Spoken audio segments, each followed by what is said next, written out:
Good morning to all of you. RVS महाविद्यालय के online platform पर आपका स्वागत है। आज की क्लास हमारी है थैलिन डाई के बारे में। इसके पहले की क्लासेस में हम लोगों ने एजो डाई और ट्राई एरिल मेथेन डाई के बारे में पढ़ा था। ट्राई एरिल मेथेन डाई के में आपने देखा था मेलाचॉट ग्रीन और क्रिस्टल वायलेट, ठीक ना। तो उसी क्रम में हम लोग अब देखते हैं थैलिन डाई में दो डाई होती हैं। आपका पहला होता है आपका फ्लोरोसिन और दूसरा आपका होता है फिनाप्थेलिन, ठीक ना। तो इनका प्रिपरेशन पहले समझ लेते हैं, प्रिपरेशन आखिर कैसे करते हैं। जो थैलिन डाई होता है उसमें हम लोग फिनाल मालिक्यूल को लेते हैं, ठीक ना। फिनाल लेंगे, फिनाल की रिएक्शन कराई जाती है थैलिक एनहाइड्राइड के साथ, ठीक है। ये आपका थैलिक एनहाइड्राइड है, इसके साथ इसकी रिएक्शन कराई जाती है, ठीक है। तो जाके आपका बनता है फिनाप्थलीन, ठीक है। ये आपको फिनाप्थलीन एज ए इंडिकेटर भी इस्तेमाल करते हैं, एज ए डाई भी इस्तेमाल करते हैं। जबकि फ्लोरोसिन का बनाने के लिए हमें रिसोर्सनॉल, दो मालिक्यूल आप रिसोर्सनॉल लेंगे, ठीक है। 2 मालिक्यूल रहेंगे रिसोर्सनॉल के। ये आपका रिसोर्सनॉल होता है, ठीक है। ये आपका OH और OH यहाँ पे होंगे दो, ये आपका रिसोर्सनॉल है, ठीक है ना। इसकी रिएक्शन करा देंगे हम लोग थैलिक एनहाइड्राइड के साथ, तब जाके आपका बनता है फ्लोरोसिन, ठीक ना। तो इसको हम लोग देखेंगे फिलहाल आगे के भी, अभी देखते हैं फिलहाल यहाँ पे जो चीज़ लिखी हुई है, ठीक है। 2 important dye of this group are phenolphthalein and fluorescein, ठीक है। तो अब हम एक एक करके प्रिपरेशन देखते हैं। पहले फिनाप्थलीन की कैसे इसकी प्रिपरेशन करते हैं, ठीक ना। It is prepared by the heating of phthalic anhydride. जो थैलिक एनहाइड्राइड है उसको हम लोग गर्म करते हैं किसके साथ, फिनाल के 2 मालिक्यूल के साथ, ठीक ना। फिनाल का 2 मालिक्यूल लेंगे और थैलिक एनहाइड्राइड के साथ इसकी रिएक्शन करा देंगे, तब जाके आपका बनता है फिनाप्थलीन, ठीक ना। आपके फिनाप्थलीन बनता है। और इसके रिएक्शन कराने के लिए हमें ZnCl2, ठीक है ना, जिंक क्लोराइड की भी हमें आवश्यकता होती है। When phenol is replaced by resorcinol fluorescein is obtain, ठीक ना। जब हम लोग यही रिएक्शन सेम रहेगी, जब इस फिनाल को हम लोग, ये फिनाल आपका है, इस फिनाल मालिक्यूल को हम लोग रिसोर्सनल से रिप्लेस कर देंगे, तब जाके आपका बनता है फ्लोरोसिन बन जाता है, ठीक ना। तो फिलहाल ये हम फिनाप्थलीन की भी बात कर रहे हैं। तो फिनाप्थलीन के लिए हमें 2 मालिक्यूल आप फिनाल लेंगे और 1 मालिक्यूल आपका रहेगा थैलिक एनहाइड्राइड का। इसकी रिएक्शन हम करा देंगे ZnCl2 की उपस्थिति में, जिंक क्लोराइड की उपस्थिति में। तो आपका जाके बनता है फिनाप्थलीन डाई, ठीक ना, जो आप एक इंडिकेटर की तरह भी इस्तेमाल करते हैं, ठीक है, टाइट्रेशन में हम लोग। Phenolphthalein is a white crystalline solid insoluble in water but soluble in alcohol, giving colorless solution and turn pink on addition of alkali, ठीक है ना। जब हम टाइट्रेशन करते हैं तो इसका हम इस्तेमाल करते हैं एज ए इंडिकेटर, ठीक है ना। तो यहाँ पे पहली बात समझ लीजिए, फिनाप्थलीन इंडिकेटर कैसा होता है, वाइट क्रिस्टलाइन सॉलिड होता है। ये आपका पानी में इंसॉल्युबल होता है, अघुलनशील होता है, लेकिन एल्कोहल में ये सॉल्युबल होता है और कलरलेस आपका सोल्यूशन देता है, ठीक है ना। लेकिन जैसे ही इसमें छाड़ डालेंगे या फिर एल्कली कोई भी हम लोग विलेन डालेंगे उसमें, तो ये आपका पिंक कलर का कलर देता है, ठीक है ना। The pink colour disappear on addition of acid, ठीक ना। अगर इसी पिंक कलर में हम लोग अगर एसिड वापस डालेंगे तो जो पिंक कलर का हमें सोल्यूशन मिलता है ये आपका गायब हो जाता है। This principle is used in acid base titration, ठीक ना। तो ये जो फिनाप्थलीन इंडिकेटर होता है इसका हम इस्तेमाल करते हैं एसिड बेस टाइट्रेशन में, कि यहाँ पे हमें किसी भी बेस को न्यूट्रलाइज करने के लिए कितने अमाउंट की हमें आवश्यकता पड़ी एसिड की, तो यहाँ से हम आसानी से पता कर सकते हैं, ठीक ना। क्योंकि जब ये आप लोग देखेंगे जब बेसिक फॉर्म रहता है तो उस समय पे क्या रहेगा, जो फिनाप्थलीन इंडिकेटर रहेगा इस समय आपका ये पिंक कलर रहेगा, ठीक है ना, ये पिंक कलर रहेगा। लेकिन जैसे जैसे हम लोग एसिड इसमें डालते जाएंगे तो होगा क्या कि जो बेस आपका होगा वो न्यूट्रलाइज होगा। जब न्यूट्रलाइज होगा तो ये आपका जो इसका कलर होगा धीरे धीरे खत्म होता जाता है, ठीक ना। लेकिन एक ऐसा पॉइंट आएगा जहाँ पे पूरा बेस न्यूट्रलाइज हो जाएगा और उस समय पे जो आपका विलेन होगा यहाँ पे ये हल्का सा एसिडिक होगा, ठीक ना। तो उस समय क्या होगा, ये पिंक कलर था बेस में, तो इस समय पर आपका जब एसिड सोल्यूशन हो जाता है थोड़ा बहुत, तो आपका ये कलर लेस हो जाएगा, ठीक ना। तो इस समय हम लोग समझ जाएंगे कि इस जो विलेन में आपका जो बेस की मात्रा थी वो खत्म हो चुकी है, अब इसमें ये जो आपका विलेन है न्यूट्रल हो चुका है, ठीक ना। तो इसलिए इसको हम करते हैं एसिड बेस में, एसिड बेस के टाइट्रेशन में इसका इस्तेमाल करते हैं, ठीक है ना। ये आपका फिनाप्थलीन है, ये कलरलेस कैसे होता है, कैसे रिएक्शन चलता है, इसको यहाँ दिखाया गया है। ये आपका फिनाप्थलीन है कलरलेस, ठीक है ना। अब इसमें क्या करते हैं, फ्यू ड्रॉप हम NaOH डालेंगे। तो यहाँ पे दिखाया गया रिएक्शन आखिर कैसे चलती है, ठीक है ना। जब हम यहाँ पे NaOH डालेंगे तो होगा क्या, ये फिनाइलफिलीन का साल्ट बनता है, सोडियम का साल्ट बनेगा, ठीक है ना। तो यहाँ पे आपका Na+ जुड़ जाएगा जहाँ पे OH था।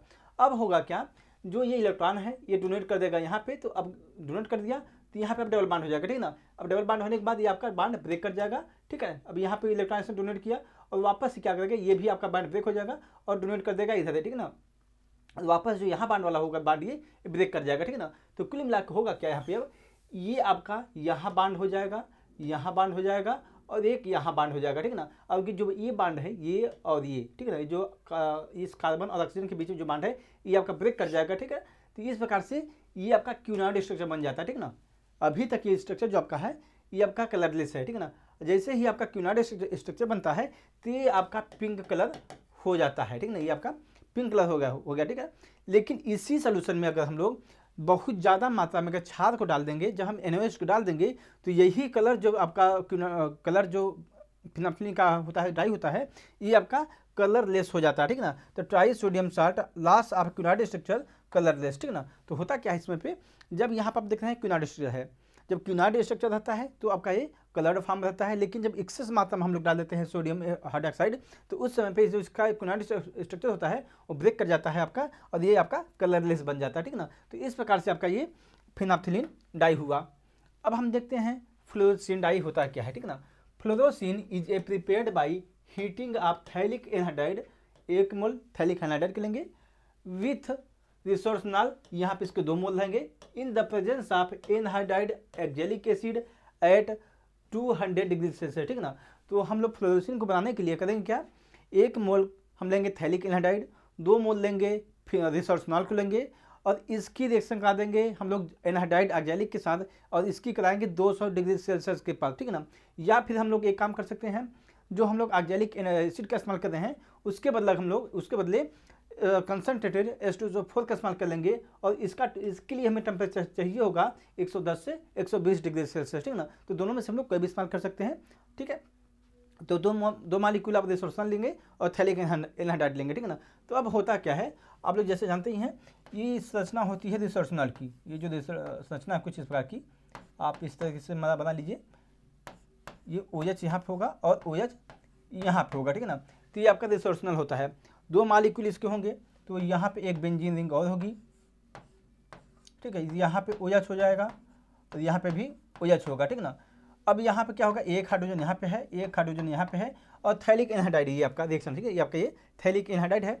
तो होगा क्या कि जो आपका OH है यहाँ पे कंडेंसेशन प्रोसेस से बन रहा है, तो कंडेंसेशन प्रोसेस में होगा क्या, यहाँ पे 2 मालिक्यूल आप H2 निकलेंगे, ठीक है ना। एक OH यहाँ पे है, ठीक है, एक OH यहाँ पे आपका है, दूसरा OH यहाँ पे, ठीक है ना।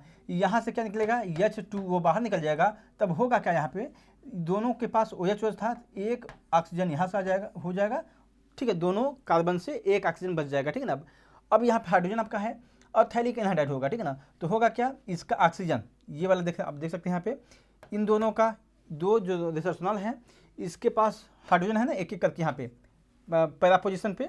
तो यहाँ पे इसका हाइड्रोजन और इसका हाइड्रोजन इस ऑक्सीजन के साथ रिएक्शन कर लेगा, ठीक है। तो होगा क्या, यहाँ से आपका एक मालिक्यूल आपका और H2 आपका बाहर निकल जाएगा।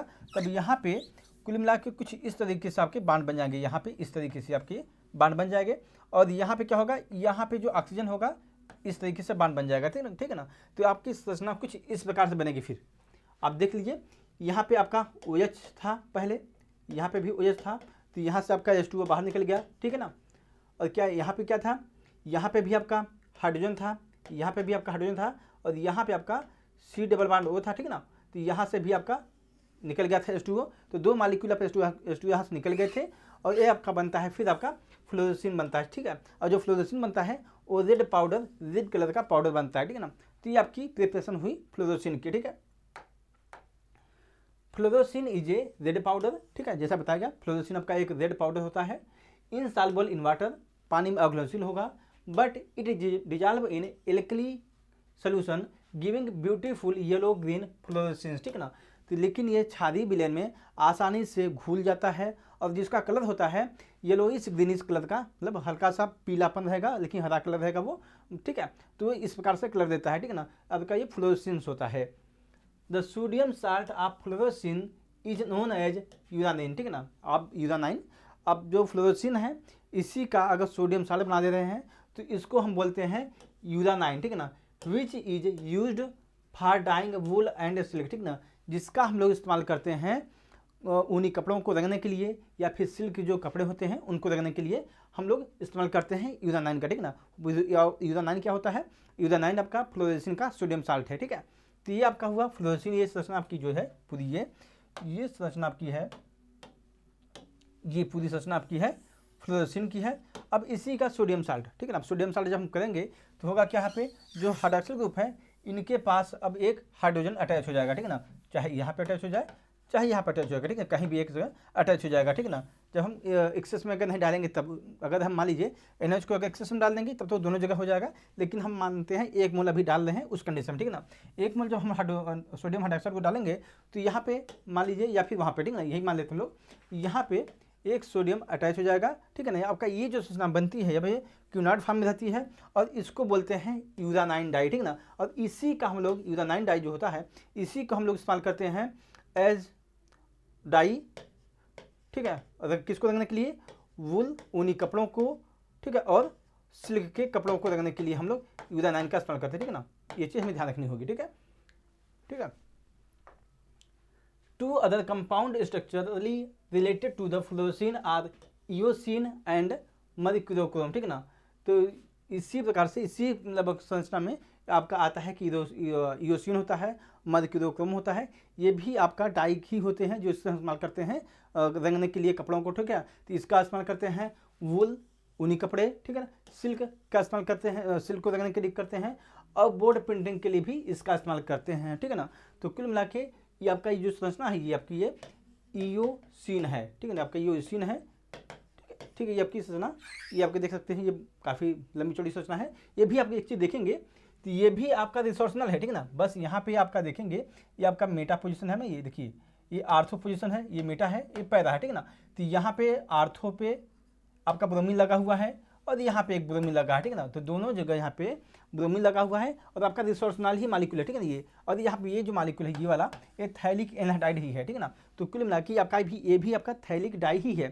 थैलिक डाई को बताया गया था ना कि यहाँ पे आपके फिनॉल मालिक्यूल रहेंगे, ठीक है, और यहाँ पे इसकी रिएक्शन होगी थैलिक एनहाइड्राइड के साथ, ठीक है। तो यहाँ पे आप जो बेसिक इसका कॉन्सेप्ट है वही है, थैलिक एनहाइड्राइड है और फिनाल मालिक्यूल, ठीक है ना। अब ये आपके फिनाल के डेरिवेटिव हैं, ठीक है। तो इस प्रकार से आपका ये होती है, ये संरचनाएं होती हैं, ठीक है। तो आज हम लोग यहीं तक रखते हैं, बाकी आपका कल की क्लास में पढ़ेंगे एंथ्राक्विनोन डाई, ठीक है।